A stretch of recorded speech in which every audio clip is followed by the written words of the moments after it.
जय हिंद दोस्तों, आप सभी का एक बार फिर से स्वागत है आपके अपने YouTube channel Vidyakul education centre पे। तो दोस्तों, आज की इस वीडियो में हम लोग देखने वाले हैं बिहार ITI एंट्रेंस एग्जाम के मैथ के टॉप 30 क्वेश्चन। दोस्तों, एक एक क्वेश्चन हम आपके लिए चुन कर लाए हैं, इसलिए आप एग्जाम देने से पहले इस वीडियो को एक बार जरूर देख लीजिएगा। हो सकता है दोस्तों आपके एग्जाम में इससे क्वेश्चन पूछ दिया जाएगा। तो दोस्तों, आप इस वीडियो को अंत तक जरूर देख लीजिएगा, इससे आपका बहुत फ़ायदा होने वाला है। तो दोस्तों, चलिए बिना समय को वेस्ट किए आज की इस वीडियो को शुरू करते हैं। और दोस्तों, यदि आप इस चैनल पर पहली बार आए हैं तो इसको सब्सक्राइब करने के साथ साथ बेल आइकन को ऑल पे प्रेस जरूर कर लीजिएगा, ताकि आगे से जब भी हम वीडियो डालें सबसे पहले आपके पास नोटिफिकेशन पहुँचे। तो चलिए दोस्तों, हम लोग देखते हैं। हमारा क्वेश्चन नंबर 1 है, एक घन का तल क्षेत्रफल 1734 आपका वर्ग सेमी है, इसका आयतन कितने सेमी क्यूब होगा। यानी एक घन का तल क्षेत्रफल हम लोगों को दिया है 1734 वर्ग सेमी यानी सेमी स्क्वायर। इसका आयतन ये सेमी क्यूब में हम लोगों को ज्ञात करना है। तो चलिए हम इसको देखते हैं, क्वेश्चन को सॉल्व करते हैं। तो सबसे पहले दोस्तों, घन का ये तल क्षेत्रफल यानी संपूर्ण पृष्ठीय क्षेत्रफल दिया है। तो आप लोग जानते हैं कि घन का संपूर्ण पृष्ठीय क्षेत्रफल का सूत्र 6a² होता है। तो 6a² बराबर हम लोग का कितना दिया है 1734। तो हम लोग 1734 लिख लेंगे 6a² बराबर।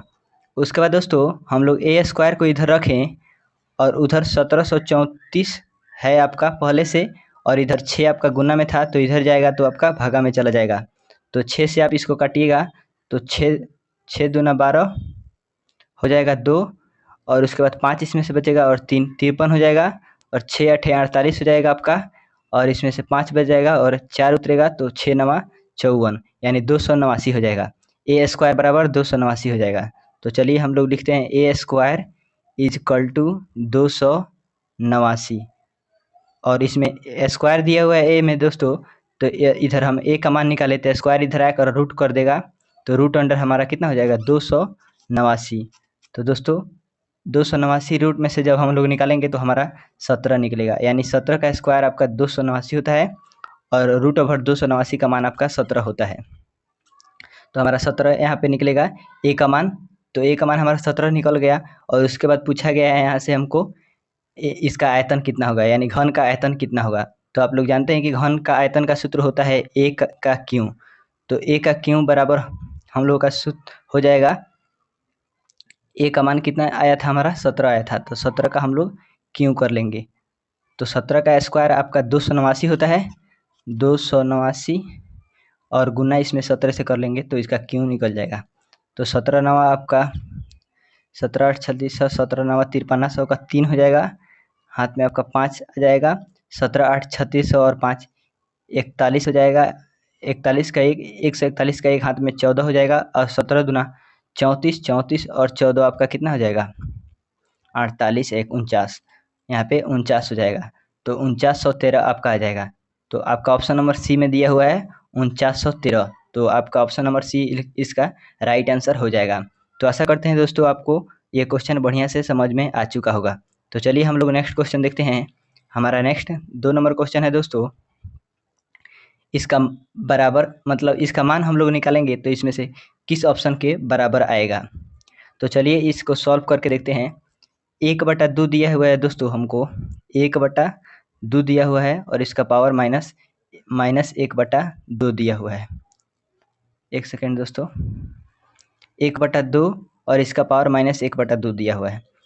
तो ऊपर जब माइनस है दोस्तों, इस माइनस को यदि हम हटाएंगे तो ये जो संख्या ब्रैकेट में दी हुई है ये आपस में चेंज हो जाएगी। तो चलिए हम इसको चेंज करेंगे। तो 1/2 है तो 2/1 हो जाएगा, और ऊपर का माइनस हमारा हट जाएगा। तो ऊपर का माइनस हटेगा तो हमारा कितना बच जाएगा 1/2 ही केवल बच जाएगा, और 1/2 बच जाएगा दोस्तों। तो 2 का पावर 1/2 है, 2 का पावर 1/2, और किसी भी संख्या का पावर 1/2 होता है, यानी वह संख्या रूट में हो जाएगी। जब 1/2 हो जाएगा तो वो संख्या रूट में हो जाएगी। तो 2 यहाँ पे रूट में हो जाएगा। जब इसका किसी भी संख्या का पावर 1/2 होगा तो वह रूट में संख्या आ जाएगी, तो रूट में आपका 2 आ जाएगा। तो √2 आपका ऑप्शन नंबर डी में दिया हुआ है, इसलिए इस क्वेश्चन का right answer option number D हो जाएगा। चलिए हम लोग नेक्स्ट क्वेश्चन देखते हैं दोस्तों। हमारा नेक्स्ट क्वेश्चन है, सबसे बड़ी संख्या जिससे 25, 73, 97 को विभाजित करने पर प्रत्येक बार एक समान शेष बचे। यानी ये सबसे बड़ी संख्या कौन सी होगी जिसको भाग देने पर, यानी 25 को भाग दीजिएगा तो एक ही शेष बचेगा, 73 को भाग दीजिएगा तो एक ही शेष बचेगा, और 97 को भाग दीजिएगा तभी आपका एक ही शेष बचेगा।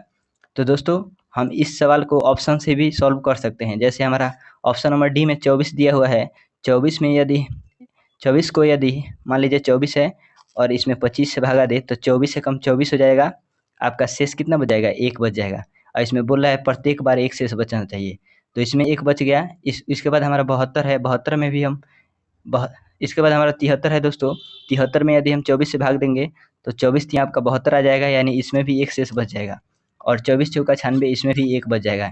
यानी 24 से इन तीनों संख्या में भाग देने पर दोस्तों हमारा एक एक शेष बच जा रहा है, इसलिए इसका right answer option number D 24 ही हो जाएगा। दोस्तों इस वीडियो को बनाने में बहुत ज़्यादा मेहनत लगी है, इसलिए आप इस वीडियो को एक लाइक तो ज़रूर कर दीजिएगा।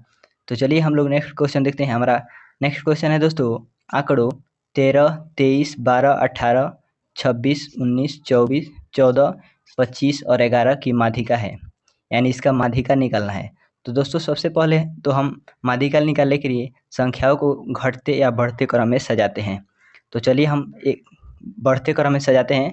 तो बढ़ते क्रम का मतलब होता है सबसे छोटा, तो सबसे छोटा हमारा 11 है, उसके बाद 12 है, उसके बाद 13 है, 13 के बाद हमारा 14 है, 14 के बाद हमारा कितना है 18 है, 18 के बाद हमारा 19 है, 19 के बाद दोस्तों यहाँ पे 19 के बाद हमारा 23 है, 23 के बाद हमारा 25 है, और 25 के बाद हमारा 26 है। इस तरह संख्या है, यहाँ पे 18 और यहाँ पे 19 बढ़िया से लिख देते हैं।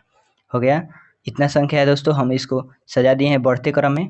और उसके बाद दोस्तों माध्यिका निकालने के लिए सबसे पहले देखेंगे कि संख्या की टोटल काउंटिंग सम हो रहा है या विषम। तो यहाँ पे 1, 2, 3, 4, 5, 6, 7, 8, 9, यानी 9 संख्या है, यानी यह विषम काउंटिंग है इसका। तो जब विषम में काउंटिंग रहेगा दोस्तों तो इधर से एक संख्या, मान लीजिए इधर से 4 संख्या छोड़ते हैं और इधर से 4 संख्या छोड़ते हैं, तो हमारा बीच में एक संख्या बच जा रहा है। तो जब विषम रहेगा तो हम उसी तरह करेंगे।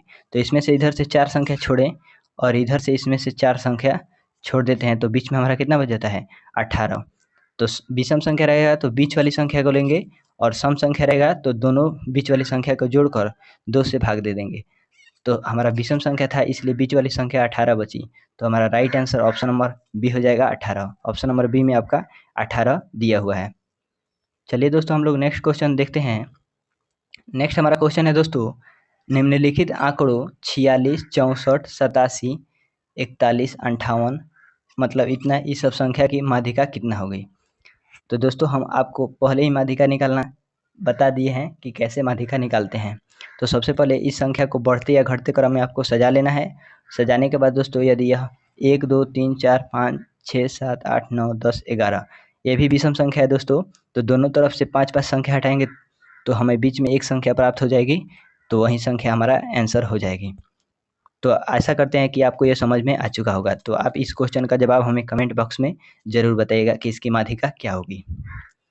नेक्स्ट हमारा क्वेश्चन है दोस्तों, 24 के सभी गुणकों का माध्य कितना होगा, यानी 24 के जितने भी गुणक हैं इसका माध्य निकालेंगे तो कितना आएगा। तो दोस्तों चलिए हम 24 के पहले गुणक देखते हैं कितना है।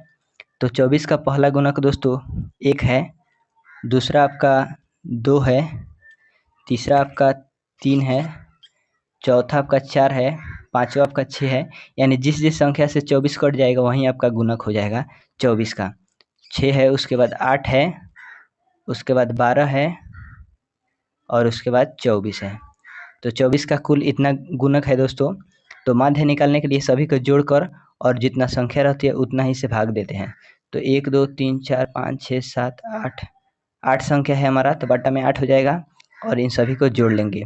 तो 2, 1, 3, 3, 3, 6, 6, 4, 10, 10, 6, 16, 16 और 8, 24, 24 और 12 हमारा हो जाएगा 24 12 36, 36 और 24 हमारा कितना हो जाएगा 36 और 4 40 और 20 60 हो जाएगा।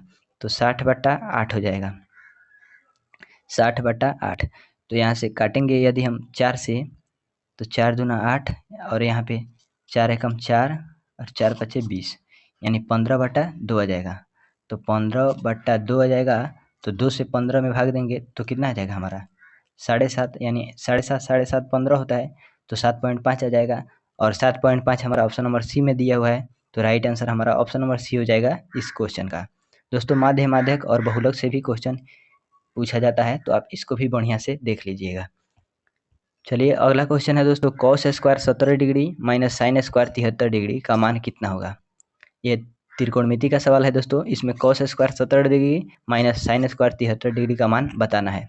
तो सबसे पहले दोस्तों हम लिख लेंगे कॉस स्क्वायर आपका 17 डिग्री है, माइनस यदि साइन स्क्वायर 73 डिग्री को, मतलब दोस्तों साइन को हम लोग कॉस में बदलें तो यहाँ पे कॉस स्क्वायर 17 डिग्री हो जाएगा, कॉस स्क्वायर 17 डिग्री हो जाएगा। और cos square 17 degree minus cos square 17 degree, यानी यदि आप मान लीजिए 2 और -2 है, तो 2 में से 2 घटाइएगा तो कितना बचेगा 0 ही ना बच जाएगा, दोनों कट जाएगा। तो यहाँ पे दोनों संख्या समान है तो दोनों कट जाएगा, तो हमारा मान कितना आ जाएगा 0 आ जाएगा। तो इसलिए इस क्वेश्चन का right answer option number B 0 हो जाएगा। Cos square 17 degree minus sine square 73 degree का मान आपका 0 के बराबर हो जाएगा। तो चलिए हम लोग नेक्स्ट क्वेश्चन देखते हैं। नेक्स्ट हमारा क्वेश्चन है दोस्तों 9 10 6 9 6 7 9 9 और 10 8 10 का मोड कितना होगा। इसका मोड हम लोगों को बताना है दोस्तों। मोड मीन्स होता है दोस्तों बहुलक, यानी इस संख्या का बहुलक क्या होगा। तो दोस्तों बहुलक निकालने के लिए जो संख्या ज़्यादा बार लिखा होता है वहीं आपका बहुलक हो जाता है। तो देखेंगे इनमें सबसे ज़्यादा बार कौन सी संख्या लिखी हुई है।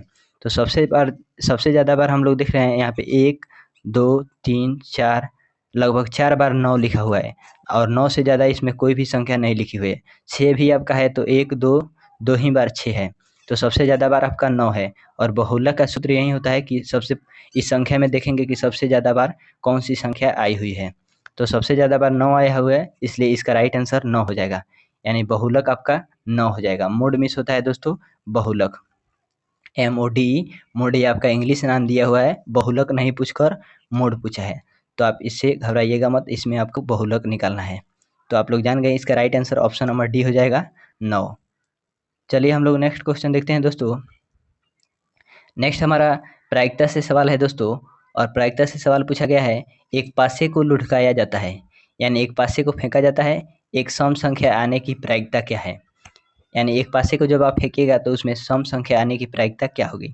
तो सबसे पहले आप लोग जानते हैं दोस्तों कि पासा में 1 से लेकर 6 तक अंक होते हैं। तो चलिए हम लिखते हैं 1 2 3 4 5 और 6। एक पासा में 1 से लेकर 6 तक अंक होते हैं। पासा का मतलब होता है दोस्तों जो लीडो गोटी खेलते हैं हम लोग, उसमें जो गोटी होता है उसी को हम लोग पासा बोलते हैं। तो इसमें 1 से 6 तक अंक दिया रहता है। तो इसमें हमसे पूछा गया क्वेश्चन में सम संख्या आने की प्रायिकता। तो सम संख्या देखेंगे इसमें कितना बार है। तो पहली सम संख्या 2 है, दूसरी 4 है और तीसरी 6 है, यानी सम संख्या की संख्या हमारा 3 है। तो 3 टोटल मतलब 3 संख्या है इसमें, और इस टोटल इसमें घटना कितना है तो हमारा 6 है। तो 3 दूना 6 काटेंगे हम लोग तो 1/2 हो जाएगा। और प्रायिकता का सूत्र दोस्तों आप लोग जानते हैं कि होता है घटने वाली घटना और बटा कुल घटना। तो घटने वाली घटना हमारी 3 थी और बटा में हमारी कुल घटना 6 थी, इसलिए 3 दूना 6 हो गया और 1/2 हमारा आ गया। और 1/2 आपका ऑप्शन नंबर डी में दिया हुआ है, तो राइट आंसर हमारा ऑप्शन नंबर डी हो जाएगा इस क्वेश्चन का। चलिए आपको ये समझ में आ चुका होगा, हमें आशा है। हम लोग नेक्स्ट क्वेश्चन देखते हैं। हमारा नेक्स्ट क्वेश्चन है दोस्तों, निम्नलिखित में से कौन सा कथन सत्य है, यानी इनमें से कौन सा कथन सत्य है। तो दोस्तों इसका सूत्र होता है दोस्तों बहुलक का, कि बहुलक बराबर 3 गुना माध्यिका माइनस 2 गुना माध्य। ये डायरेक्ट फार्मूला पूछ दिया गया है। तो बहुलक बराबर होता है 3 गुना माध्यिका माइनस 2 गुना माध्य। तो ऑप्शन नंबर सी इसका राइट आंसर हो जाएगा, क्योंकि यह डायरेक्ट फार्मूला पूछ दिया गया है। तो आप लोग याद रखिएगा कि बहुलक बराबर होता है 3 गुना माध्यिका माइनस 2 गुना माध्य। चलिए दोस्तों हम लोग नेक्स्ट क्वेश्चन देखते हैं। हमारा नेक्स्ट क्वेश्चन है दोस्तों, रायशुमारी सर्वेक्षण किस प्रकार का माध्य है। यानी दोस्तों रायशुमारी सर्वेक्षण आपका किस प्रकार का माध्य है, ये हम लोगों को बताना है। तो रायशुमारी सर्वेक्षण जब भी बोलेगा दोस्तों, तो ये आपका माध्यिका हो जाएगी। तो राइट आंसर आपका ऑप्शन नंबर बी हो जाएगा इस क्वेश्चन का। आशा है हमें आपको ये समझ में आ चुका होगा। चलिए दोस्तों, हम लोग नेक्स्ट क्वेश्चन देखते हैं। हमारा नेक्स्ट क्वेश्चन है दोस्तों, संख्याओं का एक समूह 3 बार 4, 5 बार 5, 6 बार 6, 8 बार 8 तथा 7 बार 10 रखता है, तब संख्याओं के समूह का बहुलक कितना होगा। तो दोस्तों, हम लोग पीछे ही देख चुके हैं कि बहुलक का मतलब होता है जितनी जो संख्या ज़्यादा बार लिखा होगा वहीं उसका बहुलक हो जाएगा।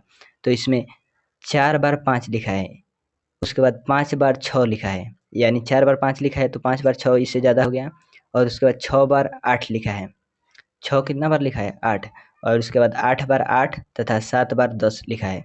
तो दोस्तों यहाँ पे 8 बार 8 लिखा हुआ है और 7 बार 10, तो 7 बार ये आपका 10 लिखा हुआ है और 8 बार 8 लिखा हुआ है, तो 8 की संख्या ज़्यादा हो जाएगी, तो इसलिए इसका बहुलक हम लोगों का 8 हो जाएगा। तो right answer option number C हो जाएगा। आप इस क्वेश्चन को ध्यान से पढ़िए।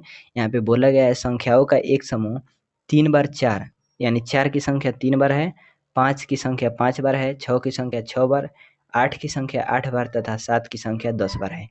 तो सबसे ज़्यादा 8 है आपका, 8 की संख्या 8 बार है, तो इसलिए इसका बहुलक हम लोगों का 8 हो जाएगा। तो राइट आंसर आपका ऑप्शन नंबर सी हो जाएगा। तो चलिए हम लोग नेक्स्ट क्वेश्चन की ओर बढ़ते हैं। हमारा नेक्स्ट क्वेश्चन है दोस्तों, नेक्स्ट हमारा क्वेश्चन है, एक कक्षा के 100 छात्रों में से 55 गणित में तथा 67 भौतिकी में उत्तीर्ण हुए, तब केवल भौतिक में उत्तीर्ण हुए छात्रों की संख्या कितनी होगी। तो दोस्तों, 100 छात्र में से 55 छात्र तो आपका गणित में ही उत्तीर्ण हो गए। तो तो हम लोग सबसे पहले क्या क्या करेंगे, 100 में से आपको 55 घटा लेंगे। तो 100 में से 55 घटाइएगा तो हमारा कितना बच जाएगा, 45 बच जाएगा।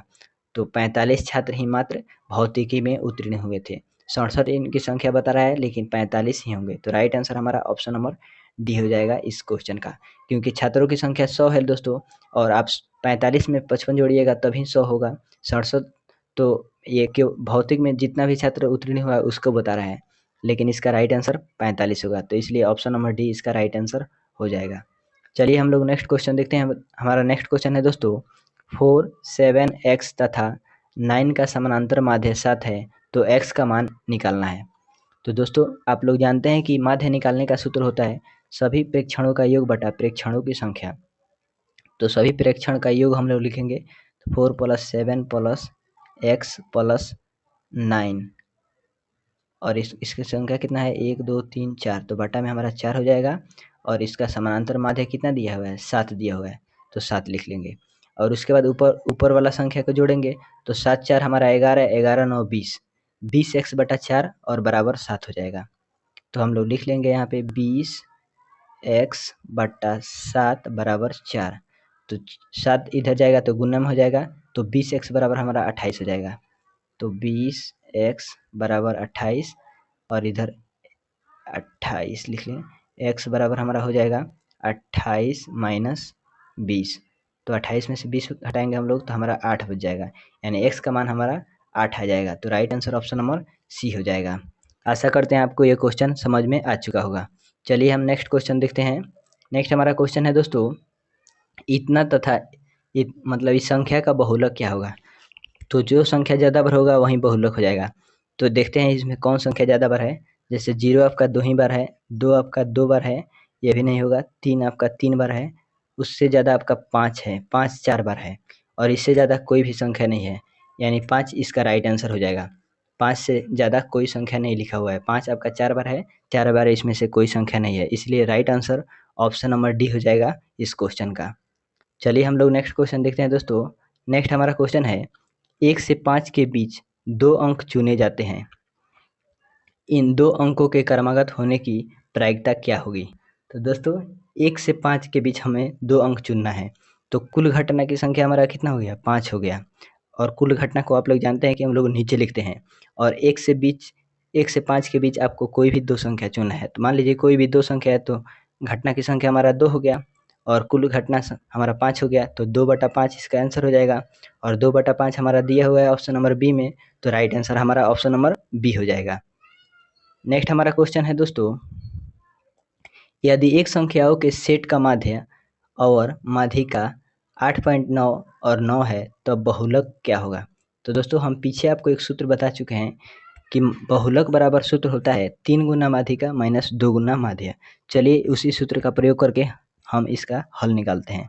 तो बहुलक बराबर हमारा सूत्र होता है 3 गुना माध्यिका, तो 3 गुना और माध्यिका का मान हमारा कितना है, यहाँ पे 9 है, तो 9 माइनस 2 गुना और माध्य का मान कितना है 8.9, तो 8.9 लिख लेंगे। तो 9 तरीका आपका 27 हो जाएगा, माइनस ये आपका 89 में 2 से गुना कीजिएगा तो 9 दूना 18 का 8 लगा 1 और 8 दूना 16 17, 17.8 हो जाएगा। और 17.8 और 27 में से आप 17.8 घटाइएगा दोस्तों तो आपका कितना हो जाएगा, 27 में से 17 घटेगा तो 10.2 हो जाएगा। यानी option number D right answer हो जाएगा इस क्वेश्चन का। तो दोस्तों आशा करते हैं हम आपको ये भी क्वेश्चन समझ में आ चुका होगा। चलिए हम नेक्स्ट क्वेश्चन देखते हैं। हमारा नेक्स्ट क्वेश्चन है दोस्तों, आंकड़ों इतना का माध्यिका क्या होगी। तो दोस्तों हम आपको माध्यिका निकालने का तरीका बता चुके हैं। सबसे पहले देखेंगे संख्या कितना है, तो 1 2 3 4 5 6 7 8 9, यानी संख्या विषम में है। तो विषम में जब संख्या रहेगी तो सबसे पहले इसको बढ़ते या घटते क्रम में सजा लेंगे और इसके बाद बीच वाली संख्या आपकी माध्यिका हो जाएगी। और ये क्वेश्चन दोस्तों देखिए क्वेश्चन रिपीटेड है, पिछला क्वेश्चन ही है ये भी क्वेश्चन, यानी आपसे एग्जाम में क्वेश्चन रिपीटेड भी पूछा जाता है। तो इसलिए आप अभी तक पिछली वीडियो को नहीं देखे हैं तो जाकर सभी वीडियो को जरूर देख लीजिएगा। हम पीछे जीके मैथ साइंस इस सब का क्वेश्चन करा चुके हैं और आपसे एग्जाम में बहुत ही ज़्यादा रिपीटेड क्वेश्चन पूछा जाता है।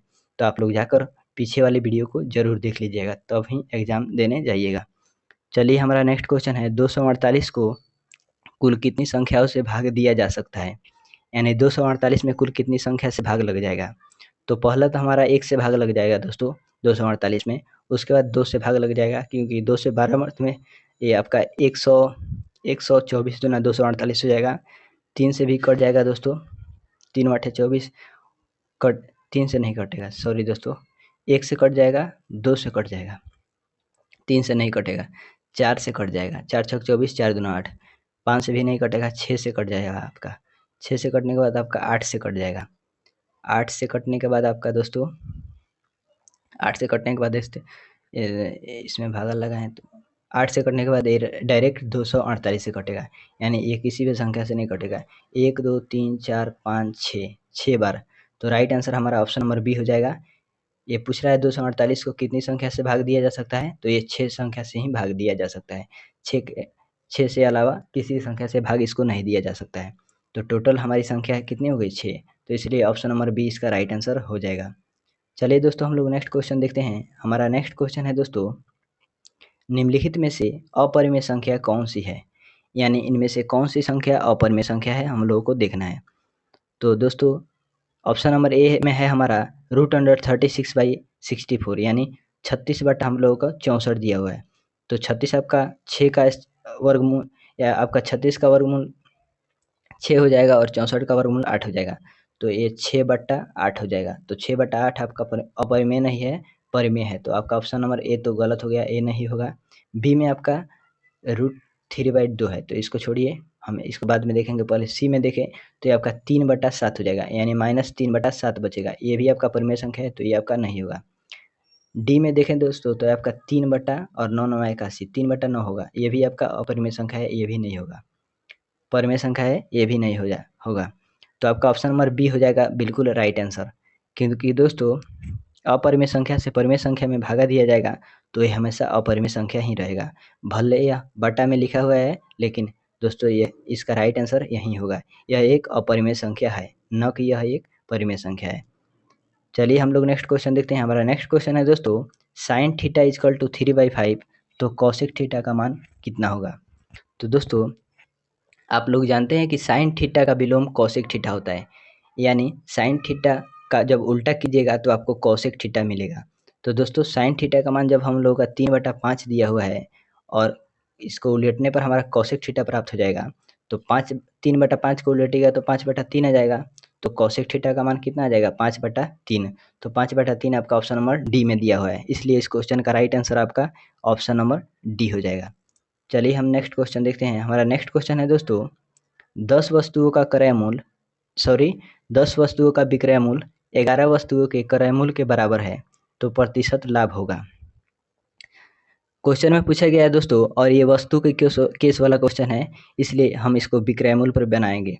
तो इसमें पूछा गया है कि 10 वस्तुओं का विक्रय मूल्य 11 वस्तुओं का क्रय मूल्य के बराबर है, यानी एक वस्तु का हम लोगों को इसमें लाभ हो रहा है। तो लाभ बराबर हमारा कितने हो जाएगा, तो एक वस्तु का लाभ हो रहा है, तो इसलिए पूछा है हमसे लाभ प्रतिशत। तो लाभ का सूत्र होता है लाभ गुना 100। तो लाभ हमारा एक वस्तु का था तो 1 गुना 100 हो जाएगा, और बट्टा में यदि यहाँ पे रुपया वाला बात होता है दोस्तों तो हम नीचे क्रय मूल्य लिखते हैं, लेकिन यहाँ वस्तु वाला बात हुआ है, इसमें कहीं भी आपको रुपया नज़र नहीं आ रहा होगा, इसमें केवल वस्तु ही नज़र आ रहा है, तो इसलिए हम नीचे विक्रय मूल्य लिखेंगे। तो विक्रय मूल्य कितना है, तो 10 वस्तुओं का विक्रय मूल्य, यानी 10 वस्तु को बेचा जा रहा है, तो विक्रय मूल्य हमारा 10 हो जाएगा। और 100 में 1 से गुना कीजिएगा तो हमारा 100 ही होगा, और बट्टा में 10 है तो 10 हो जाएगा। तो 10 से 100 काटिएगा तो 10 मर्थ में कट जाएगा, यानी 10% इसका राइट आंसर हो जाएगा। प्रतिशत लाभ हमारा 10 आएगा, तो 10% राइट आंसर हो जाएगा इस क्वेश्चन का। नेक्स्ट हमारा क्वेश्चन है दोस्तों, log 100 प्लस log 10 का पावर 3 का मान कितना होगा। तो चलिए हम इस क्वेश्चन को ध्यान से देखते हैं दोस्तों। log वाला क्वेश्चन है, तो दोस्तों log 100 दिया हुआ है, तो log 100 को हम लोग log 10 का स्क्वायर लिख दे तो कोई दिक्कत नहीं है, प्लस log 10 का क्यों दिया हुआ है 10 का क्यों, और log हम इसको 100 को log 10 का स्क्वायर लिख दिए। उसके बाद दोस्तों log यहाँ पे पावर में जो रहता है वो पहले आ जाता है log में, और उसके बाद log का log हो जाएगा, और उसके बाद 10 हो जाएगा, और प्लस इसका भी पावर 3 है तो 3 पहले आ जाएगा, log 10 हो जाएगा। और यहाँ पे दोस्तों log 10 का मान 1 होता है, तो 2 और गुना log 10 का मान 1 होता है तो 2 गुना 1 हो जाएगा, और प्लस 3 गुना 1 हो जाएगा। तो चलिए हम लिखते हैं 2 गुना 1 प्लस 3 गुना 1। तो 2 में 1 से गुना कीजिएगा तो 2 आएगा, और 3 में 1 से गुना कीजिएगा तो 3 आएगा। तो 3 और 2 कितना हो गया हमारा 5 हो गया, इसलिए इसका right answer option number B हो जाएगा इस क्वेश्चन का। तो दोस्तों आशा करते हैं log वाला क्वेश्चन आपको समझ में आ चुका होगा। चलिए हम नेक्स्ट क्वेश्चन देखते हैं। हमारा नेक्स्ट क्वेश्चन है दोस्तों, यदि 2 का पावर n बराबर 64 तो 2 का पावर n माइनस 1 का मान कितना होगा। तो चलिए इस क्वेश्चन को देखते हैं हम बढ़िया से। तो 2 का पावर n आपका दिया हुआ है 64, तो 2 का पावर n हम रहने देते हैं, और 64 2 का पावर कितना करेंगे तो 64 आ जाएगा, तो 2 का पावर 6 कीजिएगा तो 64 आ जाएगा। और जब ये दोनों बराबर रहता है तो n बराबर कितना हो जाएगा हमारा 6 आ जाएगा। तो n का मान हमारा कितना आ गया 6। तो 2 का पावर n है n माइनस 2 है, तो 2 का पावर n का मान 6 था तो 6 माइनस 2 करेंगे तो 2 का पावर हमारा 4 हो जाएगा। और 2 का पावर 4 का मान दोस्तों 2 दूना 4, 4 दूना 8, 8 दूना 16 होता है, तो इसलिए 16 इसका राइट आंसर हो जाएगा, जो कि हमारा ऑप्शन नंबर बी में दिया हुआ है।